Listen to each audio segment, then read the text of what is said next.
Igreja, então já vamos estar passando para o momento da palavra. Abra sua Bíblia no tema da campanha. Abra sua Bíblia em Lucas 21, 33. Essa é a quarta semana da nossa campanha. Então, a quarta semana da campanha que tem o tema palavras remas, ou seja, a palavra revelada de Deus para a nossa vida. Quem encontrou Lucas 21, 33 diz amém. Então vamos ler a palavra de Deus. Os céus e a terra passarão, mas as minhas palavras jamais passarão. Amém? Todos podem assentar em nome de Jesus. Igreja, é a quarta semana desta campanha. E cada dia o Senhor fala de uma forma diferente conosco para meditarmos na palavra dEle. Para que Ele nos conceda as palavras reveladas, para que a gente possa entender o que é o desejo do coração dEle, não o desejo do nosso coração natural. A semana passada o Senhor nos levou a falar sobre Moisés, que o povo queria que ele falasse com o povo, mas que Deus não. Então, quer dizer, o povo preferiu o sacerdote, o homem de Deus, falar com eles do que o próprio Deus. E Deus usou este mesmo Moisés para fazer os 10 mandamentos, né? Para quê? Para que o povo soubesse o que é certo, o que é errado, o que pode, o que não pode, para que o povo tivesse limites. E é coisa que a gente não gosta, que se coloque limite na minha vida ou na sua vida. E também o povo de Deus religioso, que conhece o mínimo da palavra de Deus, usa muita palavra para acusar um ao outro. Tanto é que os anciões e os religiosos da época acusaram aquela mulher adúltera, falando, né, que na palavra de Deus declarava que quem fosse pego em adultério, o que teria que ser feito. E nós estudamos sobre isso semana passada. O que é o tema de hoje? O que nós vamos estudar hoje? Qual que é a palavra rema de hoje? A palavra de rema hoje é uma palavra da moda de hoje. Então ela não tem na minha Bíblia, na sua Bíblia, porque os sinônimos dessa palavra é que nós vamos estudar.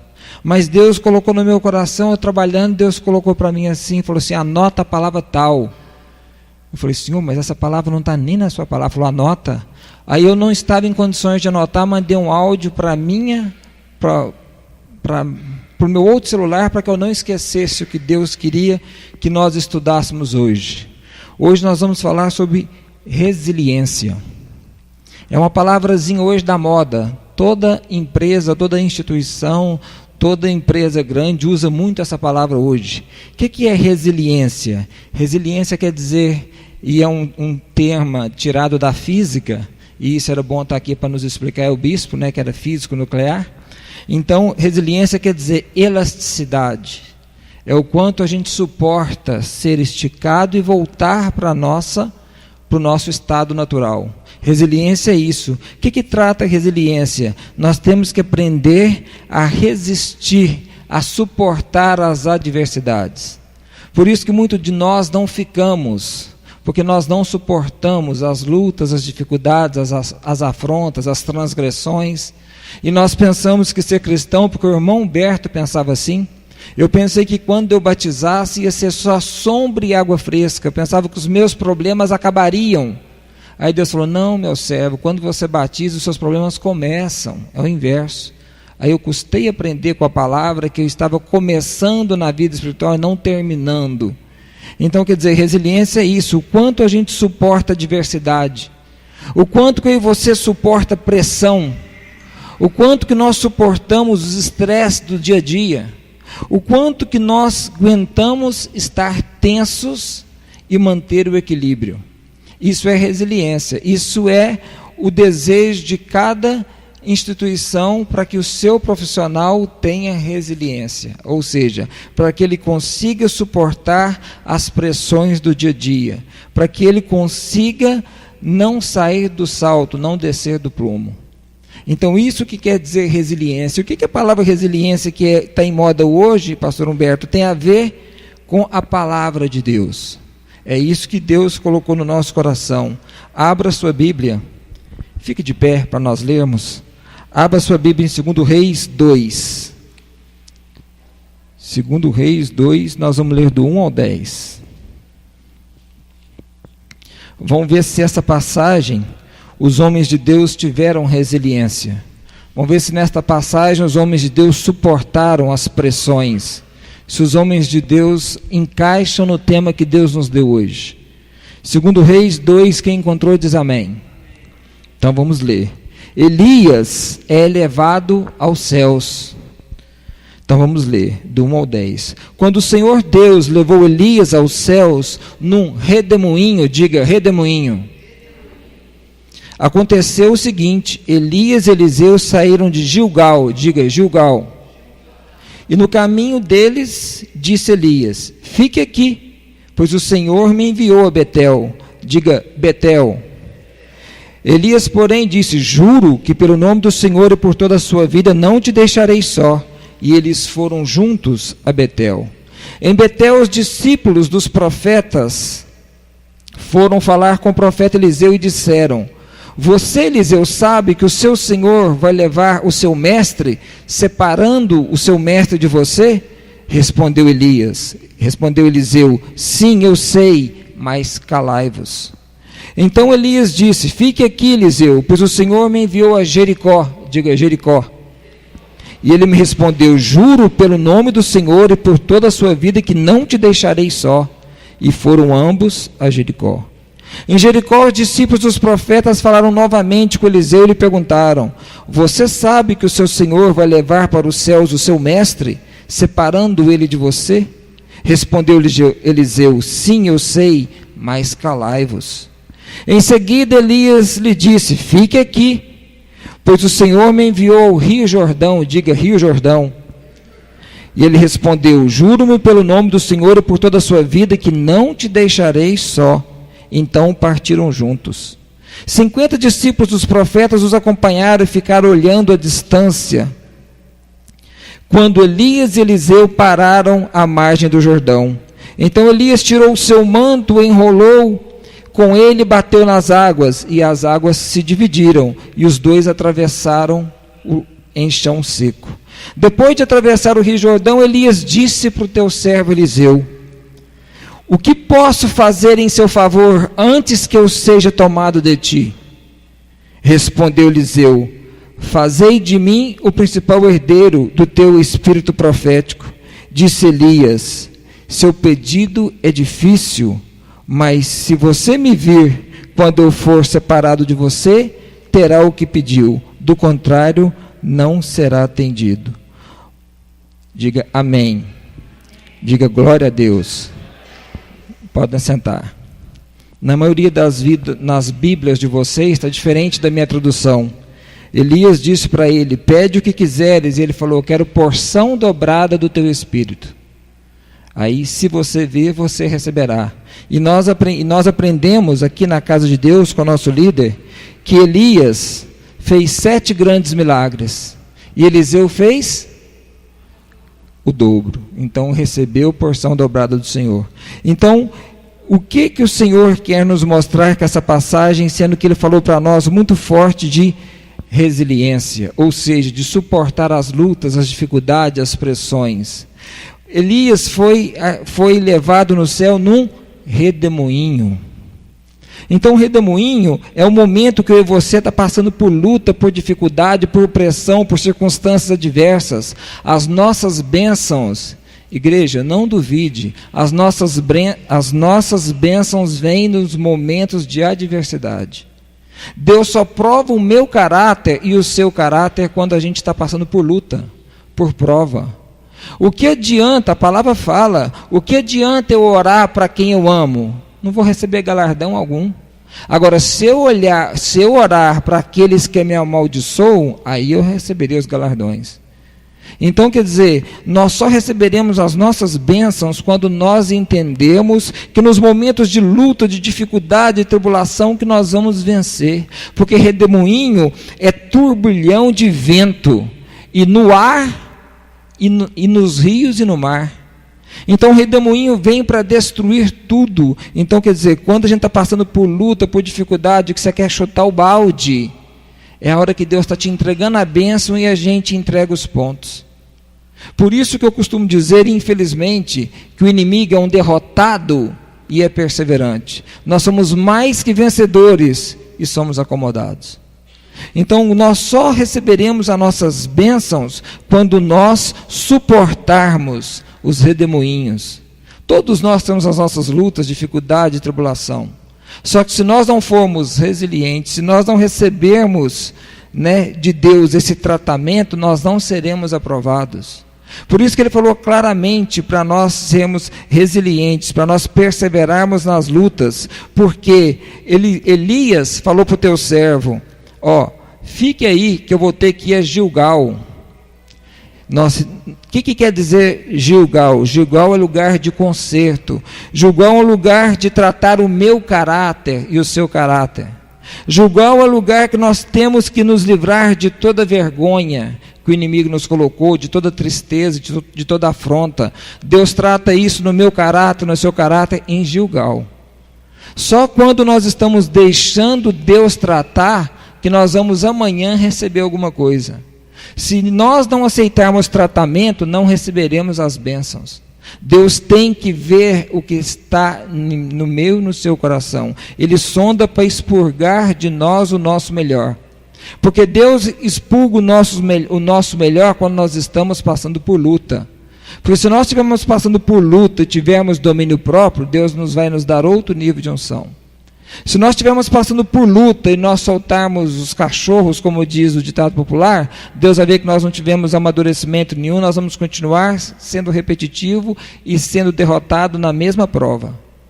Então, para que nós possamos ser abençoados, receber a nossa vitória, as nossas bênçãos, as palavras remas da nossa vida, nós temos que ir para Gilgal, mas ninguém quer.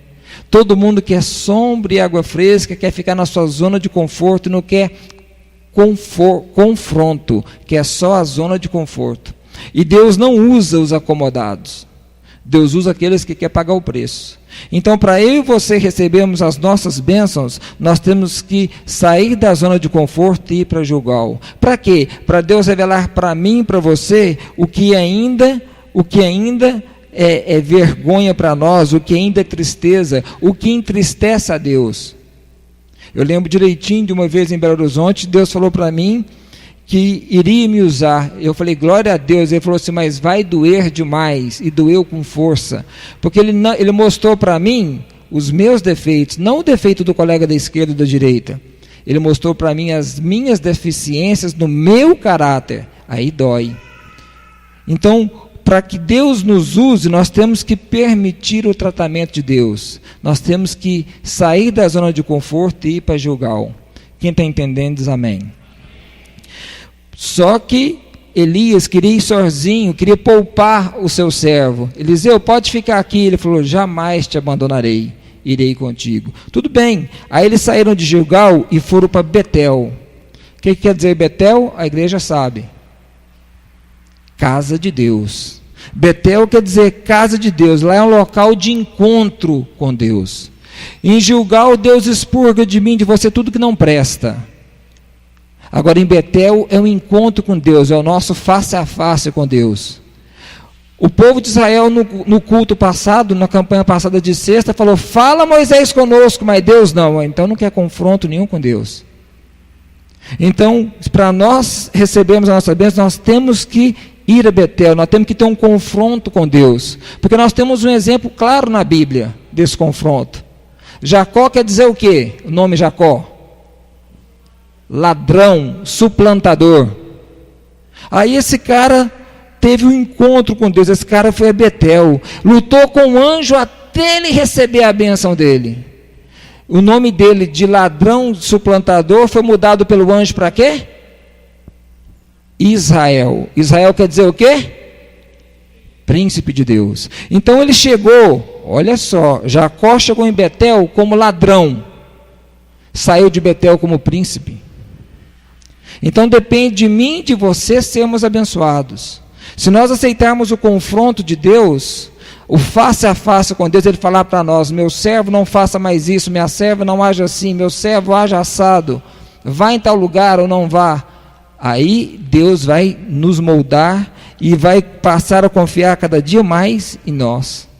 Eu lembro direitinho que eu estava numa das minhas férias, e orando a Deus, Deus falou para mim assim: esse ano você não vai viajar, você não vai passear com a sua família. Falei: Senhor, sem problema, sem estresse. O Senhor falou, acabou, mas confirma com a minha família, porque eu não sou sozinho, lá em casa nós somos 5. Aí Deus confirmou com a minha casa, com a minha esposa e com minhas meninas. Não houve confronto dentro de casa. Só que o inimigo não ficou satisfeito e foi no meu pai. Eu ainda tinha meu pai, e eu de férias na casa da minha sogra, de chinelo de dedo, sentado lá de boa, e meu pai sabia do meu ritmo de vida, tanto na empresa que eu trabalho, quanto na casa de Deus.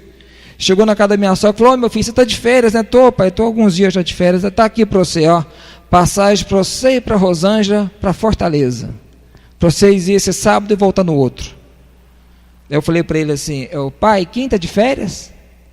Aí ele já entendeu. Não, meu filho, não, eu fiz uma pergunta, você não respondeu. Quem está de férias? Ele falou: você. Pois é, pai, não leva a mal não, mas Deus falou para mim não passar nem no trevo de Uberlândia essas férias. Meu filho, mas não é para você. Pai, não vou nem no trevo. E militar saiu da casa da minha sogra pisando duro e foi embora. Aí ele não aguentou, não se deu por satisfeito. Na outra semana, coincidentemente, eu estava descansando na minha sogra e ele chegou lá novamente. Não, meu filho, então, porque se você já falou que não vai para Fortaleza, está aqui um pacote para você ir para Caldas Novas. Aí eu sentei, eu falei: pai, por favor, senta aqui em nome de Jesus. Aonde que o senhor não entendeu que eu não vou nem no trevo de Uberlândia, que é um pedido de Deus? Foi embora achando ruim, mas eu não fui nem em Caldas Novas e nem em Fortaleza. Porque no meu relacionamento com Deus, Deus falou assim: não é para você em lugar nenhum. Só que a hora que chegou o fim do ano, daquele mesmo ano, Deus falou, meu pai chegou em mim e falou assim: meu filho, quando você sai de férias? No mês tal. Se Deus permitir e confirmar, a viagem de Fortaleza está de pé. Aí foi diferente. Eu fui orar, Deus confirmou, peguei minha digníssima e fomos para Fortaleza. Então, quando Deus te revelar algo, faça chuva ou faça sol, você cumpra. Porque senão, o inimigo vai me envergonhar e te envergonhar. Eu poderia ter aceitado a proposta, mas o passeio seria uma porcaria, porque o inimigo ia zombar de mim e da minha casa. Agora, uma vez que você obedece o que você compromissou com Deus, acabou, você é honrado. Certa feita, ainda tinha as reuniões familiares na casa de Deus, e todas as quintas-feiras eu tinha reunião familiar, uma casa que nós íamos orar, e o chefe falou no início da semana: essa semana, tal dia, nós teremos uma reuniãozinha, mas eu aviso o dia que vai ser. Beleza. Ele não avisou segunda, não avisou terça, não avisou quarta. Na quinta-feira, 6 da tarde, um colega liga avisando que nós teríamos reunião às 6 horas da tarde daquela quinta. Eu falei para o colega: já que o seu chefe mandou recado, leva o recado de volta. Fala para ele que eu tenho compromisso dia de quinta-feira e é inadiável. Ele marcou agora e eu não tenho como adiar. E, infelizmente, coincidentemente, tinha gente lá em casa da igreja. Irmão Beto, pelo amor de Deus, vai. Eu falei: vou não, combinado não é caro. Está combinado que eu tenho reunião familiar toda quinta às 7h30? Não fui. E nem por isso perdi meu emprego. E certa feita, esse meu chefe já não está trabalhando mais conosco, está aposentado. Certa feita eu falei para ele: chefe, naquele dia, por que você agiu assim insensato? Seria até direito de me mandar embora. Ele falou: Beto, porque você ainda tem alguns valores que não se encontram mais. Então, quer dizer, o que você combinar com Deus, não mude. Doa quem doer, a pai, a mãe, a amigo, a parente. Por que o irmão Beto está comentando isso? Porque é muito fácil eu falar para você pagar um preço e você não saber que ninguém paga preço. Ou nós achamos, ou você acha que ninguém que está na casa de Deus paga o seu preço. Então, o que você decidir com Deus em Betel, cumpra. Porque o inimigo vai fazer de tudo para aquilo que você compromissou com Deus, você não cumpra. Que aquilo que você combinou com Deus, você deixe de fazer. E aí ele zomba de mim, de você na cara de Deus. O teu servo, a tua serva não falou que faria aquilo ou que não faria aquilo? Pois é, só foi a dar um agradozinho e ele abriu mão. Então, por isso que Deus pôde confiar em Jó. Ele falou: o meu servo não vai desviar nem da direita para a esquerda. E Jó envergonhou Satanás. Então, cuidado, que você definir com Deus, no seu encontro com Deus, no seu confronto, na sua oração, no seu jejum, no seu período de oração, cumpra fielmente, porque o inimigo vai me induzir e te induzir a não cumprir, para nos envergonhar, mas ele vai continuar sendo envergonhado em nome de Jesus. E Eliseu não deixou o líder dele sozinho, foi com ele até a casa de Deus, até Betel. Só que Elias tinha que ir ainda em Jericó, e ele falou para o servo dele: fica aqui de boa, não precisa não, fica aqui na casa de Deus, só em oração, só em comunhão com Deus. Ele falou novamente: não te deixarei só. E foram junto para Jericó. Jericó era muralhas, e a palavra Jericó quer dizer perfumado. Jericó é um lugar de muralhas intransponíveis, então era impossível eles receberem as bênçãos se Deus não fizesse algo. Então, como que eles venceram Jericó? Eles rodearam 7 vezes aquele local. Isso foi literalmente. E o que tem a ver isso conosco hoje espiritualmente? É nós entendermos que a minha luta, a sua, não é contra a carne e o sangue, é contra o que está por trás, é contra os principados e potestades dominadores deste mundo. Eu lembro direitinho, antes da minha conversão, irado, brigava com a minha esposa, ela olhava no meu olho e falava assim: esse não é meu esposo. Aí a hora que eu recobri o semblante, ela falava assim: agora eu posso conversar com ele. Assim nós temos que ser homens e mulheres de Deus, ter discernimento, se aquilo é realmente Deus ou não é, porque a nossa luta não é contra o outro, a nossa luta é contra os principados, potestades, dominadores deste mundo. Naquele tempo, para eles vencerem Jericó, eles levaram a Arca da Aliança naturalmente, pegaram a arca e levaram. O que é a Arca da Aliança hoje para mim e para você? A presença de Deus. Sem a presença de Deus, sem a palavra revelada de Deus, não dá um passo. O irmão Berto não comentou para Deus falar: não vai no trevo, o irmão Berto não foi. Então, se Deus não estiver na causa que você vai entrar, não vá. Se Deus não te falou vai ou não vá, não faça, enquanto Ele não te responder, porque o inimigo vai usar de tudo para nos destruir. Então, o que é hoje a Arca da Aliança? A presença real de Deus nos nossos projetos, nas coisas que nós estamos definindo por fazer. Isso é que faz com que a gente vença Jericó. E eles tocaram as trombetas. O que é o tocar as trombetas hoje espiritualmente? É fazer com que a voz de Deus seja ouvida. É pregar a palavra de Deus a tempo e a fora de tempo. Porque o inimigo está furioso, ele sabe que a única coisa que faz com que ele seja derrotado é nós vivermos a palavra de Deus. Onde tem palavra, ele é derrotado. Se não tem palavra, ele nos induz ao erro. Então, como que eles venceram Jericó? Eles venceram rodeando a cidade, usando a Arca da Aliança e tocando as trombetas. Então, eu e você temos que discernir o que está acontecendo, porque a nossa luta não é contra a carne e o sangue. Temos que estar cheios da presença de Deus e fazer que a voz de Deus seja ouvida. Que a voz de Deus entre pelos 4 cantos da terra. Por isso que o nosso líder lutou tanto para que estivéssemos a Rádio Plenitude na internet, para que pudesse chegar nos 4 cantos da terra. E por último eles foram ao Rio Jordão. O que quer dizer Jordão? Jordão quer dizer local que desce, local que flui. Então é o local que a gente se humilha para Deus poder exaltar. É quando a gente se desvencilhe de tudo que você é, para que Deus possa nos encher. Isso é o Rio Jordão. O Rio Jordão é um divisor de águas nas nossas vidas. O Rio Jordão é o limite para nós conquistarmos o que Deus tem para mim e para você. Exemplo disso, no Rio Jordão, quem foi curado no Rio Jordão? Naamã.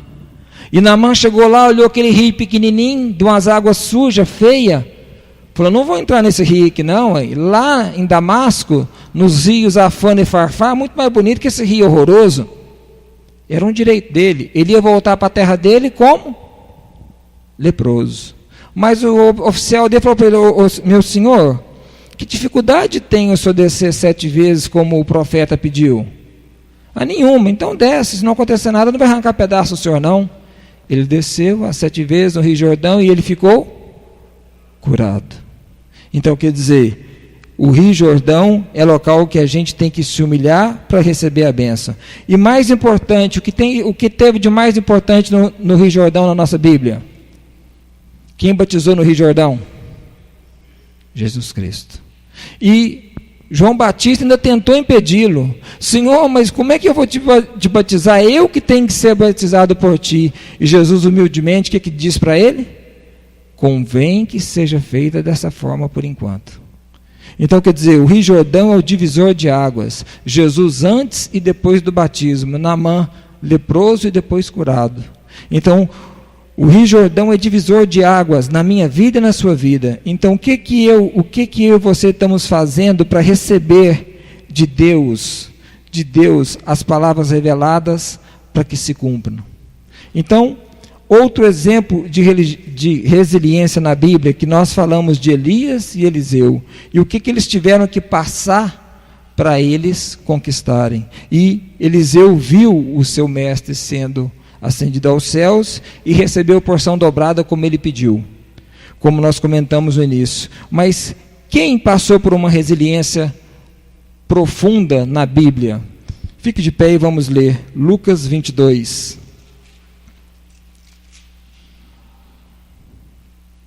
Lucas 22, de 42 a 46. Vamos ver se isso é resiliência ou não, se é luta, se é dificuldade, se é tribulação ou não. Lucas 22, 42 a 46. Palavras de Jesus para o Pai. Jesus diz para o Pai: Pai, se possível, afasta de mim esse cálice.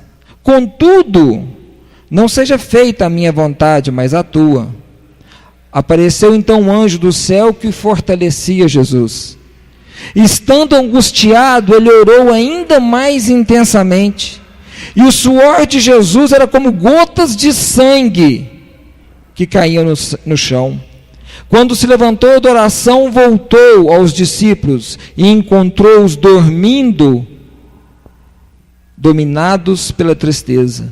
E Jesus perguntou: por que estão dormindo? Perguntou: levanta e ora, para que não entrem em tentação. Podem sentar. Foi o momento mais difícil da vida de Jesus. Então Jesus estava naquele momento passando por luta, por dificuldade, por tribulação, por pressão, por angústia, por dor, e hora nenhuma ele abandonou o que Deus deu para ele. Então, quando Deus coloca na minha vida ou na sua vida uma lutazinha, uma dificuldade, uma tribulação, abandonamos ele por muito pouco. E a palavra dele nos ensina que nem a morte, nem a vida, nem os anjos, nem os principados, nem as coisas do presente, nem o porvir, nada poderá nos separar do nosso amor que está em Cristo Jesus. Só que a gente abandona ele por muito pouco, e ele poderia ter abandonado, porque ele estava suando gotas de sangue, ele estava atemorizado, ele tinha noção do que ele ia passar na cruz do Calvário. Ele tinha noção da dor que ele estava sentindo, da dor que ele iria sentir e do que ele estava fazendo naquele madeiro. Só que hora nenhuma ele abandonou o chamado de Deus. Hora nenhuma a pressão da vida dele fez com que ele abandonasse o chamado que Deus tinha para ele. Então, como que é o resumo da mensagem hoje? Como que eu e você estamos? Nós estamos resilientes como Cristo, que teve morte e morte de cruz, que foi até o fim no que Deus deu para ele? Ou nós estamos como os discípulos, só religiosos? Jesus afastou distância como daqui lá na rua, para orar, pegou todo mundo dormindo com os olhos cansados, meros religiosos. Como que nós estamos? Resilientes como Cristo, que doa quem doer, vou fazer o que Deus quer? Ou o líder sai um pouquinho, a gente cochila e vida que segue? É o que Deus quer deixar para nós hoje. Por quê? Porque nós estamos vivendo os tempos dos fins. Fique de pé para a gente encerrar a mensagem com Mateus 24, 22. Abra sua Bíblia no Evangelho de Mateus 24, 22. Olha o que diz a palavra do Senhor. Se os dias não fossem abreviados, ninguém sobreviveria. Por causa dos escolhidos, por causa dos eleitos, os dias estão sendo abreviados. Então o Senhor sabe das lutas, das dificuldades, das tribulações que nós temos. Ele está abreviando o dia para que Ele possa alcançar mais alguns, em nome de Jesus. Então vamos orar. Ó meu Senhor, Paizinho amado, nós te amamos, louvamos, adoramos e bendizemos o teu santo nome. Te agradecemos o privilégio que é meditar no livro da tua lei. Te agradecemos, Paizinho amado, porque o Senhor tem nos ensinado a valorizar a tua palavra, que é lâmpada para os nossos pés e que é luz para os nossos caminhos, e que o inimigo, Senhor, continua cada dia mais sendo um derrotado, e cada um de nós em tudo somos mais que vencedores, porque nós não estamos preocupados com as lutas, com as dificuldades, com as tribulações, com os redemoinhos, Paizinho amado, porque maior é o Senhor que está em cada um de nós do que este que está no mundo, e tudo, Pai querido, tudo, Pai amado, nós podemos, porque é o Senhor que nos fortalece. Então, Pai querido, Pai de amor, abra os nossos olhos espirituais, abra os nossos ouvidos espirituais, cumpra na nossa vida as tuas palavras remas, a tua palavra revelada, para que possamos agir conforme o desejo do vosso coração,